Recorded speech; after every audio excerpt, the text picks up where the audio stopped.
Bismillahirrahmanirrahim. Assalamualaikum warahmatullahi wabarakatuh, teman-teman semua. Biji selasih dimakan Ali, beli apel ketemu pocong. Terima kasih sudah kembali di channel Doni Gondrong.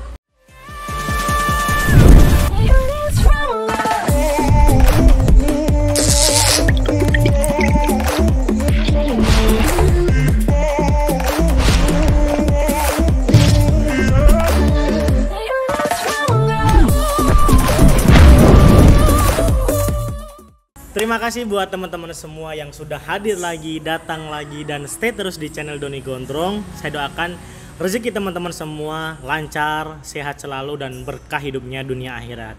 Amin. Dan sebelum masuk ke videonya, kalau teman-teman mencari video atau channel yang membahas tentang perkuliahan, baik itu universitas, politeknik, kedinasan, non-ikatan dinas, pondok pesantren, jangan ragu untuk klik subscribe di bawah yang tombol merah dan nyalakan lonceng notifikasinya, karena channel Doni Fatwa ini membahas itu semua. Dan jangan kelewatan video-video terupdate untuk membahas dunia perkuliahan. Oke? Dan di video kali ini sebelumnya saya mengucapkan terima kasih buat teman-teman semua yang sudah menitipkan pertanyaan kemarin di Q&A bersama Taruna Politeknik Ilmu Pelayaran Semarang. Dan di sini ada orangnya nih di samping saya, samping kiri, samping kanan, samping kiri ya. Nah, nanti boleh memperkenalkan diri, dan Mas yang ganteng ini akan menjawab pertanyaan-pertanyaan yang kalian titipkan di Instagram saya. Kalau kalian ingin titip pertanyaan juga, silahkan follow Instagram saya di @donifatwa, dan nanti bisa titip pertanyaan terkait dunia perkuliahan, baik itu kedinasan, non-ikatan dinas, universitas, politeknik, dan lain-lain. Oke? Langsung saja, mungkin perkenalan dulu Mas ke teman-teman saya. Oke, baik. Sebelumnya Assalamualaikum warahmatullahi wabarakatuh.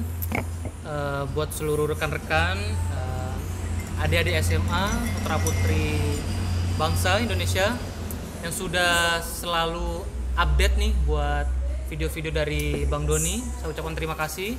Kali ini saya diundang oleh Bang Doni untuk sharing terkait dengan instansi saya. Sebelumnya perkenalkan, nama saya Ahmad Sofyan Nur Afif, biasa dipanggil Sofyan ataupun Afif. Saat ini saya menjadi taruna dewasa di instansi Politeknik Ilmu Pelayaran Semarang di bawah naungan Kementerian Perhubungan Republik Indonesia. Dan tahun ini saya berada di semester 8 di tingkat akhir untuk penyelesaian studi akhir saya di instansi PIP Semarang. Untuk program studi yang saya pilih di PIP Semarang ini yaitu program studi Tata Laksana Angkutan Laut dan Pelabuhanan. Biasanya dikenal dengan sebutan TALK. Buat rekan-rekan yang istilahnya belum pada tahu, biasanya ini yang dikenalkan nautik sama teknik. Nah, di program studi yang ketiga yaitu dikenal dengan Tata Laksana Angkutan Laut dan Pelabuhan. TALK ya? Ya, TALK. Oke. Nah, oke teman-teman semua, saya berarti manggilnya Mas Sofyan. Boleh Mas Sofyan aja. Mas Sofyan, oke. Nah, nanti di akhir video akan ada 2 orang pemenang yang sudah bertanya di Instagram saya dan mendapatkan giveaway pulsa dari saya, dan nanti bisa di DM di Instagram saya akan mendapatkan hadiah itu. Oke teman-teman, dan penasaran siapa yang menang? Tonton sampai akhir. Oke, mungkin ke pertanyaannya Mas langsung. Ini ada dari akun Instagram Mas Gatra Samudra 4. Langsung kerja nggak? Pertanyaannya gitu. Gitu aja. Iya, langsung kerja nggak? nggak? Mungkin lebih ke lulusannya gitu. Oke. Lulusan dari PIP Semarang ini langsung kerja nggak sih? Gitu? Oke. Sebelumnya terima kasih buat Mas Gatra atas pertanyaannya. Terkait pertanyaan ini, langsung kerja apa enggak? Sejauh ini untuk lulusan Politeknik Ilmu Pelayaran Semarang itu bisa langsung kerja bila mendaftar di perusahaan pelayaran. Jadi informasi di awal ini kan, untuk perusahaan pelayaran ini kan bagi kapal-kapal niaga, untuk kapal-kapal yang memuat muatan barang. Jadi untuk lulusan-lulusannya itu lebih kepada kapal-kapal niaga yang rata-rata itu milik perusahaan asing, sehingga untuk lulusannya itu tidak terikat ikatan dinas dengan Indonesia ataupun pemerintah, sehingga mereka lulusan dari instansi kami PIP Semarang itu lebih kepada survive untuk mencari perusahaan asing mana yang mereka inginkan. Jadi perusahaan kapal-kapal niaga yang beroperasi untuk pengiriman barang di luar Indonesia, di Asia Tenggara, Eropa, maupun di benua Afrika ataupun Australia seperti itu. Jadi kalau lebih ikatan dinasnya itu baru ada program Kementerian Perhubungan itu di tahun 2018 itu dengan jalur Polbit. Jadi untuk jalur Polbit ini mereka arahannya dari kementerian bahwa setelah lulus itu nanti mendapatkan penempatan dari kementerian, entah itu di Kementerian Pusat, BPSDM, benar-benar. atau di instansi-instansi milik Kementerian Perhubungan. Jadi itu instruksi kementerian nanti bagaimana kelanjutannya. Untuk saat ini untuk yang tahun 2018 belum ada yang lulus. Jadi saya belum mengetahui pasti bagaimana prospek kelulusannya untuk yang Polbit. Tapi berdasarkan informasi mereka Langsung penempatan. langsung berstatus PNS, PNS, ASN. oke, ASN. Cuman yang lulusan reguler dan yang non Polbit ini mereka lebih survive cari perusahaan sendiri, perusahaan pelayaran yang domestik ataupun perusahaan pelayaran untuk yang internasional ataupun di luar Indonesia. Benar. Berarti pilihannya tinggal ke kitanya sih ya. Ya. Kalau misalnya yang reguler, jalur reguler yang mereka nanti difasilitasi dokumen-dokumen sebagai kru kerja lah ya. ya, pelaut, kemudian ijazah, yaitu yang dibekal mereka untuk Bekerja. bisa menjual ke perusahaan. Saya sudah lulus nih di PP Semarang dan siap berlayar istilahnya. Mantap. Oke, gitu ya mungkin Mas Gatra bisa terjawab gitu pertanyaannya. Betul. Nah, terus akun Instagram dari Naufal Afif. Wah, sama nih namanya, Afif. Untuk program D4 Nautika, peralahannya di semester berapa, Kak? Oke. Untuk program di PP Semarang itu kan program diploma 4. Jadi pelaksanaannya itu pendidikan selama 4 tahun, 8 semester. Nah, untuk pelaksanaannya praktek laut disingkat Prala itu untuk Nautika dan Teknika di tingkat 3 semester 5 dan 6. Kalau itu KLK yang Untuk tata laksana istilahnya praktek darat Prada, dan itu sama juga di semester 5 dan 6 ya.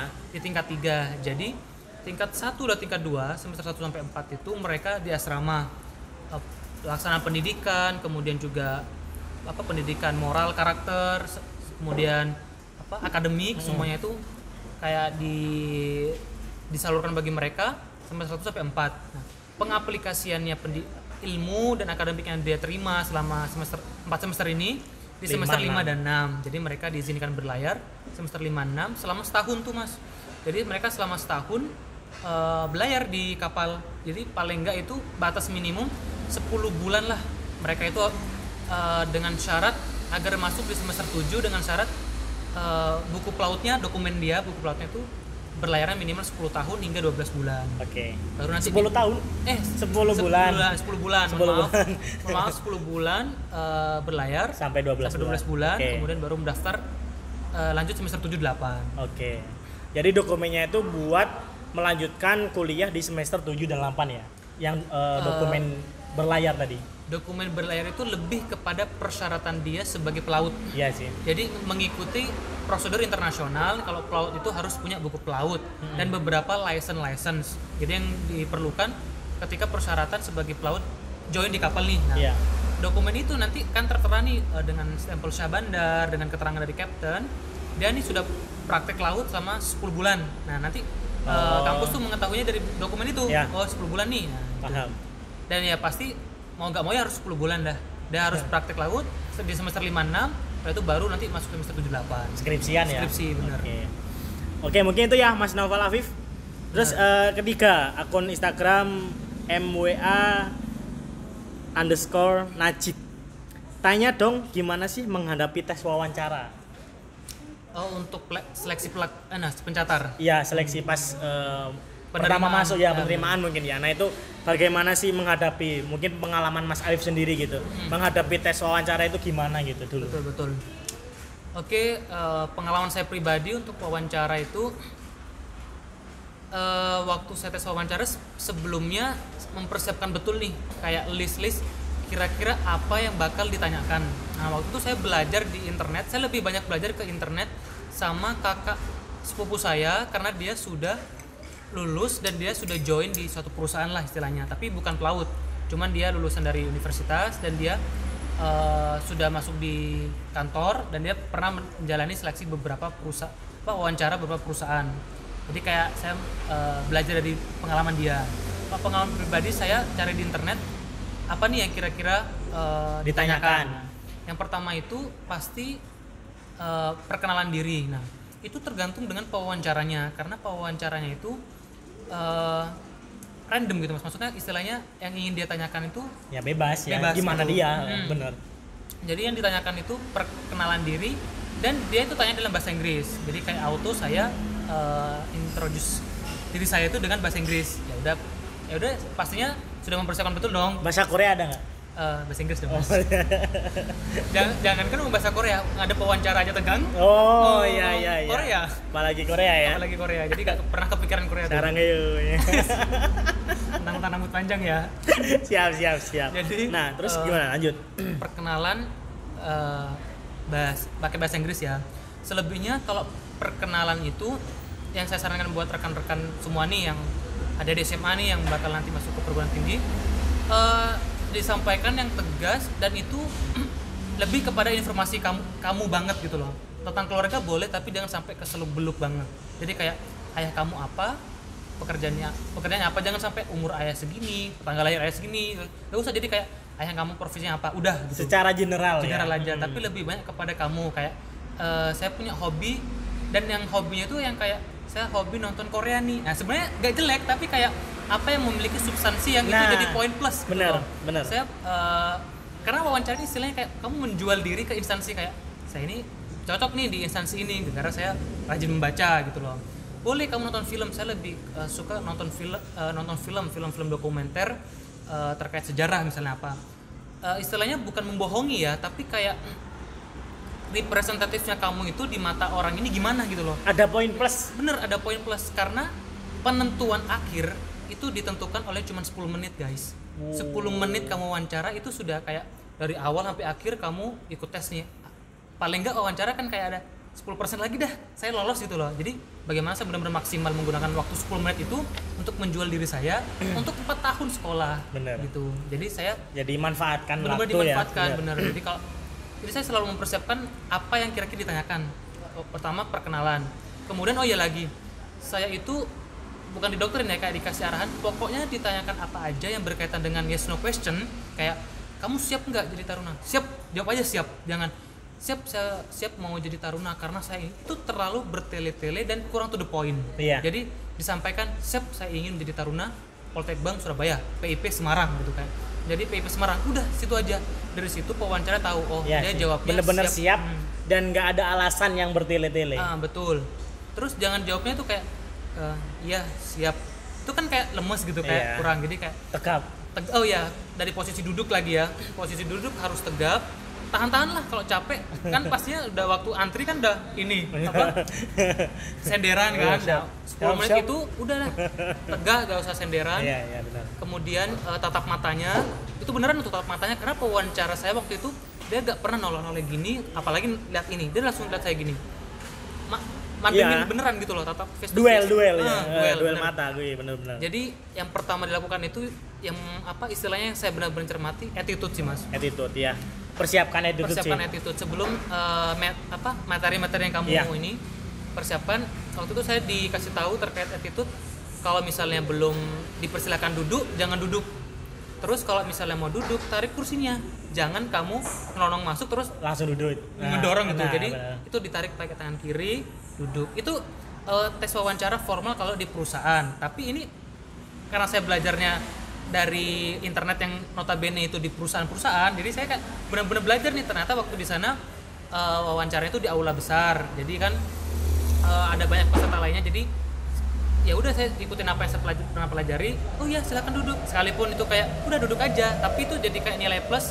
Ternyata anak ini benar-benar memperhatikan attitude. Jadi saya berdiri itu sampai sekitar 1 menit tuh karena orangnya masih ngerekap peserta sebelumnya. Saya berdiri.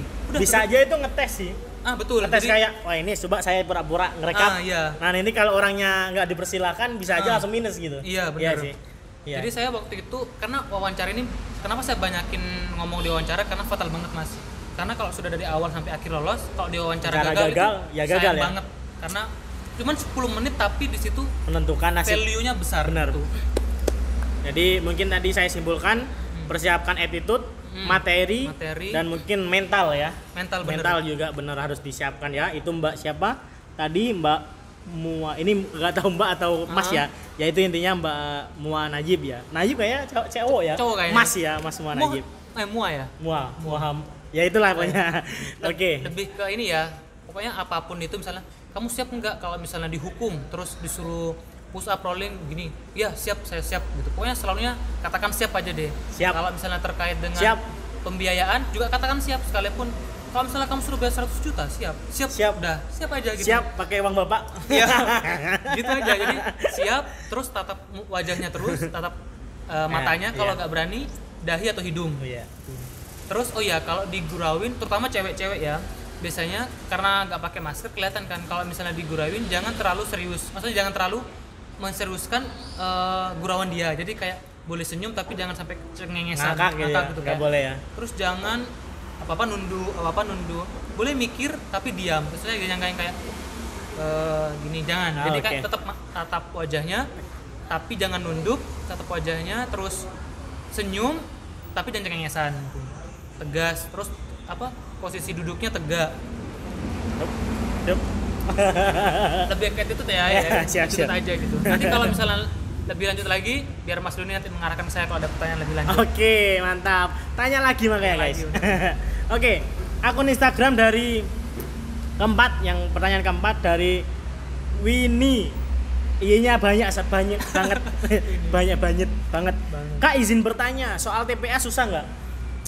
Oke, soal TPA, kalau misalnya kalian ikut SBM, soalnya itu tingkat kesulitannya masih yang saya alamin ya, itu di bawahnya SBM. Jadi soalnya itu hampir sama dengan UN, tapi sayangnya angkatan 2020 ya, 2021 nggak UN ya. Iya. Lebih ke soal-soal yang, jadi saya sebutin dulu nih soalnya. Kalau TPA itu ada matematika, bahasa Inggris, bahasa Indonesia, fisika untuk yang nautik teknik. Untuk yang tata laksana angkutan laut dan kepelabuhanan itu nggak ada fisika, karena di situ dari jurusan IPS tuh bisa masuk, karena IPS kan nggak belajar fisika, Mas. Iya benar. Jadi untuk IPS nggak ada fisika, jadi di situ lebih banyak ke matematika sama bahasa Inggris. Nah, latihan soalnya itu lebih kepada seperti latihan soal UN. Mungkin hampir sama juga kayak soal-soal ujian sekolah kalian ya, tapi tingkatannya itu mungkin angkanya lebih variatif, lebih lebih kompleks gitu, Mas. Jadi mungkin kayak aljabar nih, benar-benar tuh aljabar, tapi mungkin lebih panjang lah soalnya. Kalau bervariasi. Bervariasi. Tapi kalau SBM kan kayak pengembangan nih, misalnya kayak aljabar terus dikembangkan dengan Pitagoras dengan turunan lagi, itu kan kayak bergabung tuh. Tapi kalau yang TPA itu aljabar ya aljabar, udah. Kalau misalnya matriks ya matriks, terus kayak integral ya integral gitu loh. Yang saya alamin waktu yang matematika ya, karena saya mengerjakannya alhamdulillah banget, ini pelajaran yang saya terima waktu SMA gitu loh. Dan itu materi yang untuk dipersiapkan UN, dan kalau diperkirakan tentang SBM masih lebih sulit SBM ya saya rasa. Kalau bahasa Inggris tuh lebih banyak kepada soal cerita. Apa sih istilahnya itu? Penggalan kayak story, terus kayak apakah kesimpulannya ini? Oke, paham. Terus kata them itu kepada siapa? Kayak gitu. Benar-benar. Pengganti kata. Pengganti kata itu ada siapa? Ya sih, lebih ke kayak UN gitu ya. Kayak UN betul. Tapi lebih cermat aja sih, soalnya lebih kembali lagi kayak waktu. Jadi sekali kamu ngerjakan kayak matematika, sekali ngerjakan langsung harus bener, harus kamu pastikan bener. Jangan kayak aduh gak ada jawabannya nih di sini, terus kamu ngerjakan lagi dari awal. Jadi sekali ngerjakan, sekali teliti, sekali nangkep soalnya apa, langsung kerjain. Iya, karena kita berpacu dengan waktu juga. Kalau misalkan kita ya bener cuman 5, ya sama aja gitu. Kan bener tapi 5 kan sayang. Ya sayang yang lain. Misalkan gitu. 50 bener 5 gitu, karena kita cuman stuck di itu aja ya, itu bisa buang-buang waktu juga ya. Betul. Nah, jadi sebenarnya kalau ditanya susah atau enggak relatif ya. Ya relatif. Lebih ke orangnya gitu. Lebih ke orangnya sama persiapan kalian aja sih. Saya lebih prefer kalian itu mempersiapkan betul-betul kayak banyak latihan soal. Karena nggak bisa dipungkiri kayak pelajaran sejarah yang stagnan, kayak kapankah proklamasi 17 Agustus. Nah, jadi gak kayak gitu ya, kayak latihan soal kayak matematika, belajar aljabar, ya macam-macam angkanya gitu. harus banyak-banyak latihan soal, guys. Jadi terbiasa gitu loh, kayak lihat soal, oh ini aljabar nih, udah kerjain. Kadang ada soal yang sama gitu. Apa yang kita latihan ternyata nanti di ujian keluar gitu. Bener. Nah itu memang semakin kita banyak latihan, semakin kita banyak mengerjakan bank soal, itu pasti ya minimal 1-2 soal lah ada keluar gitu. Bener. Nah itu sih. Jadi karena, gimana mas? Karena yang kalian hadapi bukan teman se-SMA, kalian harus menghadapi se-Indonesia. Oke. Dari mana mas? Sabang? Dari Sabang sampai Merauke. Bukan dari Sabang sampai Papua Nugini. Kelewatan. Oke. Siap. Itu ya mungkin Mbak Winnie. Nomor 5, ini akun Instagram Andira Dava. Bener. Gingsul masih bisa lolos nggak di Nautika? Gingsul ini gigi nggak sih? Atau pipi? Lesung gitu mas. Oh iya. Suka ngelucu deh ya. Oke. Gingsul berarti gigi. Iya. Masih lolos nggak di Nautika? Ini gingsulnya itu ketambahan gigi atau ada gigi yang nongol gitu loh? Mungkin lebih umum aja ya. Iya. Gingsul gitu pokoknya. Sebenarnya kalau terbilang giginya masih rapi itu aman mas. Pengalaman teman saya sendiri sih ada yang gingsul, tapi gak sampai kayak gingsul di sini nongol, di atas juga nongol. Jadi istilahnya kalau senyum tampak gingsulnya banget gitu loh mas. Manis. Sih ya semuanya manis lah istilahnya. Oke, siap. Cuman susah sih mendeskripsikan hanya gara-gara gingsul gitu loh. Sih. Karena untuk tes kesehatan itu dari ujung rambut sampai ujung kaki dicek semuanya. Dan waktu hasilnya kita tidak diberikan hasil kayak Afif ini matanya minus atau Afif giginya kurang 1, gak ada. Jadi cuma disampaikan lulus kesehatan atau enggak. Iya, itu lebih ke mungkin penilaian semuanya ya. Iya. Dari ini ya kalau misalkan teman-teman punya masalah gingsul tetapi yang lainnya nggak ada masalah, ya mungkin bisa aja lolos gitu ya. Kalau misalkan masalahnya sedikit tapi banyak, itu bisa aja mempengaruhi nggak sih? Nah itu sih lebih ke semuanya diperhatikan teman-teman, nggak hanya gingsul gitu. Nah jadi kalau misalkan tadi gingsul masih bisa lolos, ya pertanyaannya masih bisa. Kalau yang lain pun nggak jadi masalah bisa, gitu. Menutupi lah ya. Nah, menutupi dari gingsul ini tadi. Makanya jangan manis-manis ya. Iya. Beda cerita ini mas, bukan manis karena ini ikut seleksi kan mas.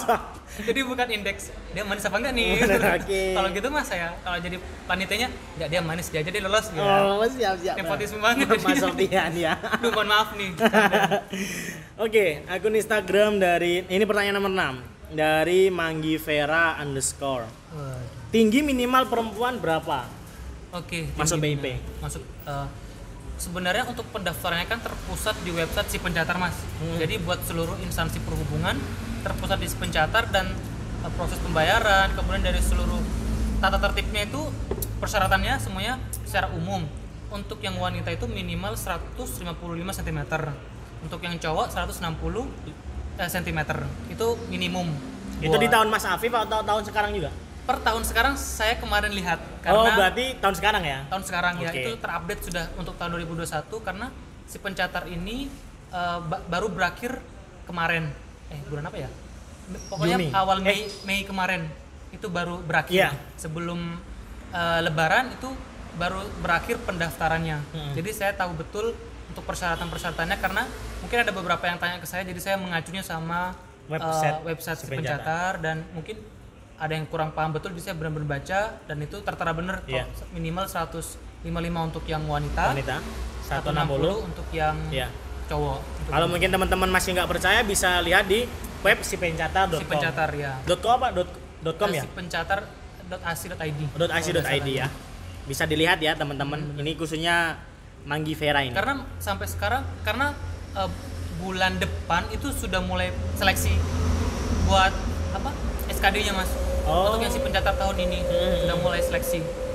Jadi sangat diperhatikan ya teman-teman, jangan sampai ketinggalan informasi gitu. Bener-bener. Nah, akun pertanyaan ke-7 dari akun Mina MNA Faya, Menafaya. Kak izin bertanya, apakah perlu dicopot antingnya pada saat tes SKD? Terima kasih Kak. Tes SKD, oke. Itu ada banyak versi yang saya terima karena pengalaman saya kan nggak ikut seleksi SKD mas waktu itu karena di tahun 2017 nggak ada polbit, jadi nggak ada SKD. Yang saya terima ada yang antingnya dilepas, ada yang antingnya tetap dipasang gitu loh. Kalau secara prosedur itu nggak ada instruksi, misalnya nggak ada pernyataan yang harus dilepas ataupun gimana. Iya, benar. Tapi kalau misalnya kalian risih ataupun jaga-jaga, bisa Mending dilepas ya. dari rumah, ataupun misalnya kalian yang berjilbab ya istilahnya, bingung cari kamar mandi ataupun gimana, mending dilepas dari rumah, tetapkan jilbabnya. Jadi ya udah ikut tes. Kalaupun misalnya nggak berjilbab, dilepas aja nggak masalah. Jadi Iya sih. kalau misalnya cantik tetap cantik kok. Oh, Jadi nggak mempengaruhi gitu loh. Siap. Jadi menjaga-jaga aja. Cuman yang info yang saya terima nggak sampai seketat kayak nggak boleh pakai gelang ataupun jam tangan yang sekarang kan kayak yang bisa nerima pesan kah atau apa gitu kan. Soalnya kalau yang saya tahu itu ini rongsen yang nggak boleh menggunakan benda logam. Tuh. Jadi sebenarnya itu gimana kondisional lah ya. Ya, Nah, kondisional. kalau misalkan mau dicopot, ya copot. Kalau misalkan enggak ya gimana nanti sih, gimana instruksi ya. Iya. Nah, jadi itu ya. Daripada ribet kan. Ya, masih cantik kok. Toh juga cantik itu nggak ditentukan dari anting atau enggak. Ada antingnya apa Iya. enggak ya? Siap. Aduh. Oke. Pertanyaan selanjutnya nomor 8 dari akun Instagram IZKSNG Izgesging ya pokoknya. Izin bertanya Kak, trik untuk menjawab soal TPA. Oke, trik Mungkin lebih ke tadi sih nggak ya? TPA. Iya. Yang tadi ya Bener, soal, ya. lebih kepada manajemen waktu kalian. Jadi kalian Banyak ngerjain latihan soal. Banyak latihan soal sebelum ini ujian. Dan saya sarankan lagi, ini yang saya lupa. Ketika hari H, udah kamu gak usah pegang buku lagi. Lebih banyak berdoa saya sarankan. Karena kamu sudah persiapan seminggu, 2 minggu, sebulan sebelum ujian. Persiapan benar-benar dari pelajaran matematika, bahasa Inggris, vocabnya, bahasa Indonesia mungkin kayak antonim, sinonimnya itu kan kayak gak bisa dikira-kira tuh. Jadi ya harus bener tahu, langsung jawab gitu kan kalau yang sinonim antonim. Jadinya belajar bener-bener pas hari H, udah gak usah kayak sibuk baca buku. Saya sarankan jangan deh. Jadi memang kelihatan gila dia pinter banget nih megang buku, tapi saya lebih prefer orang yang duduk tenang, pegang air, mungkin duduk diem, tapi dalam hatinya itu wiritan, ya Allah mudahkan saya. Jadi kayak lebih tergantung agama dan kepercayaan masing-masing. Bener. Jadi istilahnya kalau sudah hari H, kamu udah siap Relax. semuanya. Lebih karena khawatirnya kalau sudah masuk melihat teman-teman semuanya tegang, terus soal gampang malah pikir susah kan Mas, kan sayang banget jadinya. Karena pengalaman sendiri sih kayak saya waktu di stan itu, waktu saya tanya ke teman saya itu gampang, Viv, kamu tuh tinggal gak usah cermatin soal di atasnya, itu langsung ke soal pertengahan ke bawah sudah terjawab gitu. Ternyata saya terlalu stres untuk melihat soal yang panjang, ternyata soalnya itu yang intinya ada di bagian akhir ke bawah. Iya. Jadi saya sarankan relax, yang penting sudah ada persiapan. Makanya persiapkan dengan baik ya teman-teman. Minta restu orang tua, banyak latihan soal, terus tanya-tanya teman, sharing masalah sebelum-sebelumnya, atau teman-teman punya kakak tingkat, bisa tanya-tanya. Sekarang mungkin dunianya canggih ya Mas ya, nggak kayak dulu gitu. Maksudnya dengan teman-teman belajar dari internet, dari kakak tingkat, semuanya sekarang enak gitu ya. Kayak kita bisa mengakses kemana-mana, tinggal kemauan teman-teman mau belajar atau tidak. Betul banget tuh. Itu sih. Karena jadi memang usahanya itu dilihat kalau sudah memang istilahnya dalam hatinya itu benar-benar tuh bakal dikerjain. Iya. Bakal benar-benar berusaha. Iya. Jadi proses tidak akan pernah mengkhianati hasil ya teman-teman. Kalau proses itu kita giat, serius, pasti hasilnya juga akan memuaskan.